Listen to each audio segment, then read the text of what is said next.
Hello all, welcome back to Shweta Hari vlogs. I'm Shweta. ఈ వీడియోలో నేను మీకు విజయవాడ టు తిరుపతి ఎలా చేరుకున్నామో, అలానే అక్కడ రూమ్ ఎలా తీసుకున్నాము అండ్ ఏ ప్లేసెస్కి వెళ్ళామో కూడా డీటెయిల్డ్గా చూపిస్తాను. సో వీడియో అయితే మిస్ అవ్వకుండా లాస్ట్ వరకు చూసేయండి. మేము నర్సాపూర్ టు తిరుపతి ఎక్స్ప్రెస్లో స్లీపర్స్ అయితే బుక్ చేసుకున్నాం ఫ్రెండ్స్.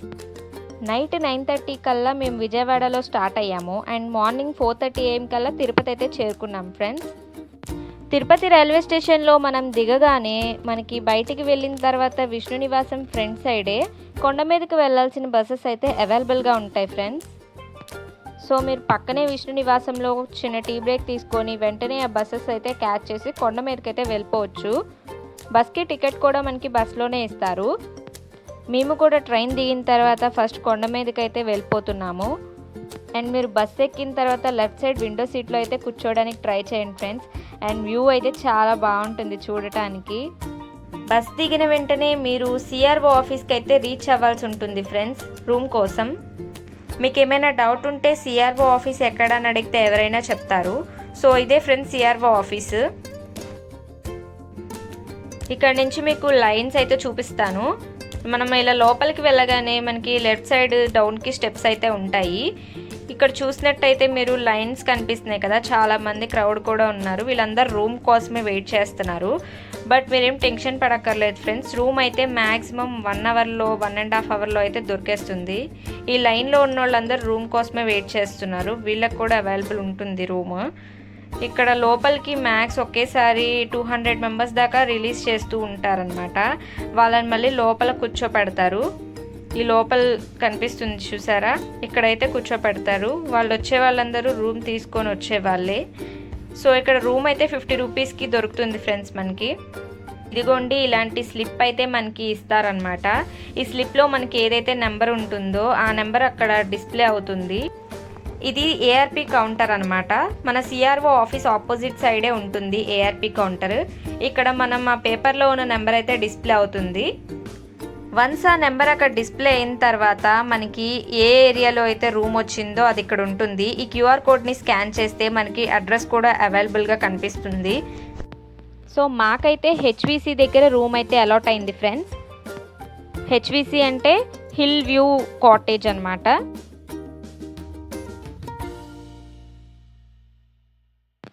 ఇక్కడ మీరు చూసినట్టయితే మనకి సబ్ ఎంక్వైరీ ఆఫీస్ అయితే కనిపిస్తుంది.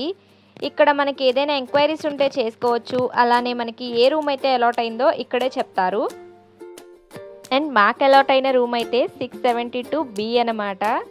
ఇదైతే లాస్ట్కి ఉందన్నమాట. మాకు చాలా పీస్ఫుల్గా అనిపించింది. బయట అట్మాస్ఫియర్ అంతా చాలా కూల్గా చాలా నచ్చింది. రూమ్ అయితే మనం వచ్చేసరికి క్లీన్ చేసి పెట్టారు ఫ్రెండ్స్. రూమ్ వీడియో తీయడం మర్చిపోయాను, ఏమనుకోకండి. బట్ రూమ్లో మనకి వాష్రూమ్లో గీజర్ కూడా ఉంది హాట్ వాటర్ కోసం. అండ్ మనం రూమ్ నుంచి బయటికి రాగానే చాలా కూల్ అట్మాస్ఫియర్ అయితే కనిపిస్తుంది. చుట్టూతా ట్రీస్తో చాలా బాగుంది అనమాట. పీస్ఫుల్గా ఉంది. మాకైతే చాలా నచ్చింది. 50 రూపీస్కి ఇంత మంచి రూమ్ అంటే వర్త్ ఇట్ అని చెప్పొచ్చు. మనకి హెచ్విసి బ్లాక్ దగ్గరే ఒక బస్ స్టాప్ కూడా ఉంటుంది ఫ్రెండ్స్. ఇక్కడికే ఫ్రీ బస్సెస్ వచ్చి ఆగుతూ ఉంటాయి.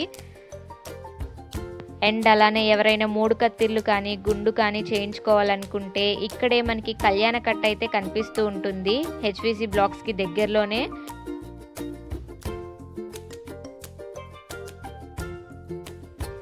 మేమైతే 3 కత్తిర్లు ఇచ్చేసి మళ్ళీ ఫ్రెష్ అయిపోయి వెంటనే బయటికి వచ్చేసాం ఫ్రెండ్స్. నెక్స్ట్ మేమైతే ఇక్కడి నుంచి భోజనం చేయడానికి అయితే వెళ్తున్నాము. వెంగమాంబకి వెళ్తున్నాము. ఫ్రీ బస్ స్టాప్ ఉంది కదా, అక్కడికి వెళ్ళి బస్ ఎక్కి అక్కడి నుంచి వెంగమాంబకి అయితే చేరుకున్నాము. ఇక్కడ చూసారా ఫ్రెండ్స్, పెద్ద పెయింటింగ్ అయితే కనిపిస్తుంది మనకి. ఇక్కడ ఏ గుళ్ళు ఉంటాయో అవన్నీ ఉంటాయి అన్నమాట. అండ్ మమ్మల్ని భోజనానికి అయితే మళ్ళీ పై ఫ్లోర్కి అయితే పంపించారనమాట. మేము పై ఫ్లోర్కి అయితే వెళ్తున్నాము.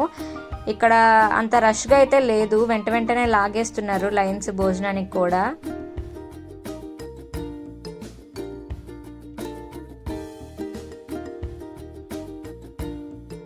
భోజనం అయితే మనకు తెలిసినట్టే చాలా బాగా పెట్టారు.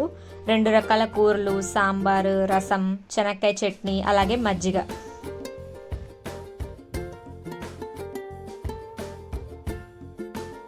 అలా భోజనం చేసి బయటికి రాగానే మనకి చాలా షాప్స్ అయితే కనిపిస్తూ ఉంటాయి అన్నమాట షాపింగ్ చేసుకోవడానికి.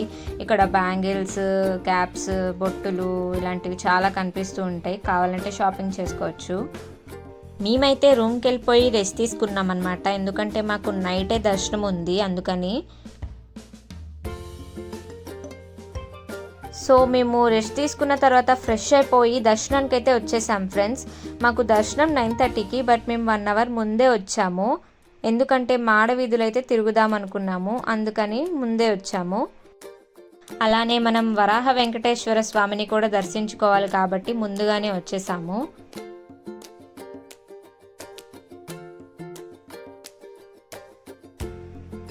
అండ్ మీరు ఇక్కడ చూసినట్టయితే మనకి గోపురం ఎదురుగానే బేడి ఆంజనేయ స్వామి గుడి అయితే కనిపిస్తూ ఉంటుంది. ఇక్కడ ఎప్పుడు చూసినా సరే చాలా రష్గా ఉంటుంది. నేను ప్రతిసారి గర్భగుడి దాకా వెళ్ళకపోయినా సరే బయట నుంచే దండం పెట్టుకొని వచ్చేసేదాన్ని.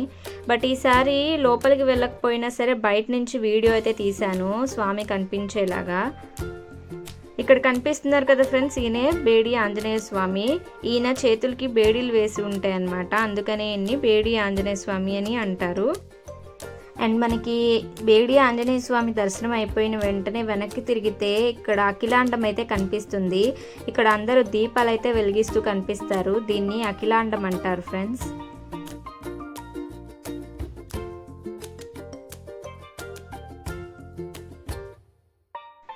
నెక్స్ట్ మేమైతే ఇంకా మాడ వీధులు తిరుగుదామని స్టార్ట్ అయిపోయాము ఫ్రెండ్స్.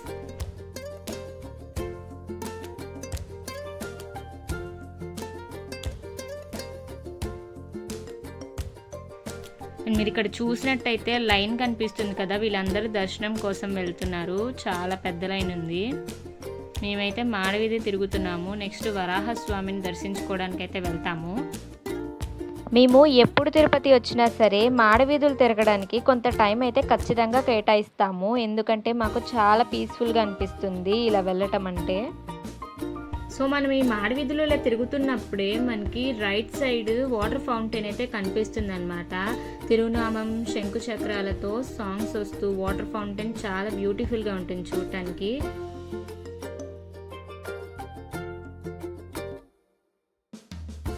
సో ఇదే ఫ్రెండ్స్ ఆ వాటర్ ఫౌంటైన్, తిరునామం శంకు చక్రాలతో ఉంటుంది, చాలా బాగుంటుంది. ఇది పశ్చిమ మాడవీధిలో ఉంటుంది అనమాట. ఆ బ్యాక్గ్రౌండ్ మ్యూజిక్ ఎలా వస్తుందో ఆ మ్యూజిక్కి తగ్గట్టే వాటర్ కూడా ప్లే అవుతూ ఉంటాయి.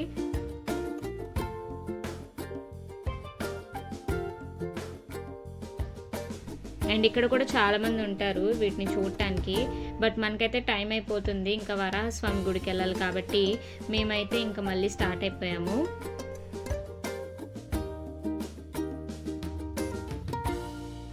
అండ్ మనం దగ్గరికి అయితే వచ్చేసాం ఫ్రెండ్స్. ఇదే గుడి, లోపలికైతే వెళ్తాము. లైన్ ఉంటుంది, లోపల వీడియో తీయలేను, ఫోన్ తీసుకెళ్ళకూడదు కాబట్టి.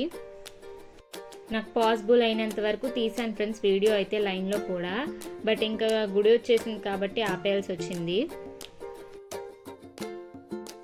ఆ వరాహస్వామి దర్శనం అయిపోయింది కాబట్టి ఇప్పుడు ఆ వెంకటేశ్వర స్వామి దర్శనం చేసుకోవడానికి కూడా వెళ్ళిపోతున్నాం ఫ్రెండ్స్. సో 300 రూపీస్ టికెట్ కాబట్టి ఇటువైపు వెళ్ళాలి. వెళ్ళిన తర్వాత ఇంకా వీడియో తీయలేను, ఫోన్ ఇచ్చేయాల్సి ఉంటుంది.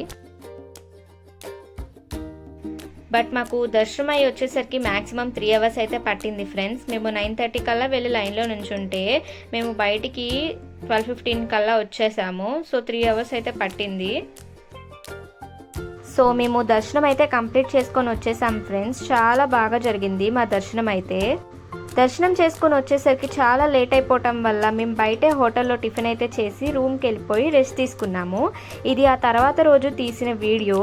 ఈ వీడియోలో ఏనుగులు అయితే కనిపిస్తున్నాయి కదా, వీటితో ఒక ఫన్నీ ఇన్సిడెంట్ అయితే జరిగింది. దాన్ని ఒక షార్ట్ వీడియోగా చేసి మన ఛానల్లో అయితే అప్లోడ్ చేశాను, తప్పకుండా చూడండి. ఈ వీడియో కనుక మీకు నచ్చినట్టయితే, ఇన్ఫర్మేటివ్గా అనిపిస్తే ప్లీజ్ ఫ్రెండ్స్ సపోర్ట్ చేయండి. కొత్త ఛానల్ కదా, మీ సపోర్ట్ కొంచెం కావాలి. So please like, share and subscribe to Shweta Hari vlogs. Next part 2లో మీకు తిరుమలలో ఉన్న లోకల్ టెంపుల్స్ని అయితే చూపిస్తాను. అప్పటి వరకు స్టే ట్యూన్.